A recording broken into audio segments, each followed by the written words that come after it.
Huh. Just 49 keys inside a metal thing from 1958.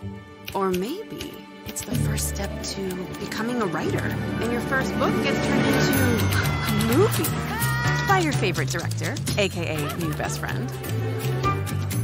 Or maybe becoming a chef who crafts unique recipes, like croissant nigiri. Hey, the people love it. Critics do too. Like, really love it. Wow.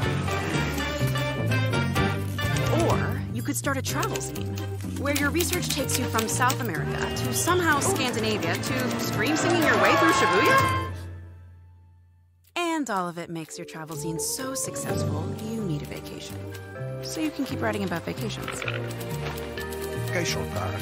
Sorry? Cash or card? Visa. Whatever you want to be, one step can take you everywhere you want to be.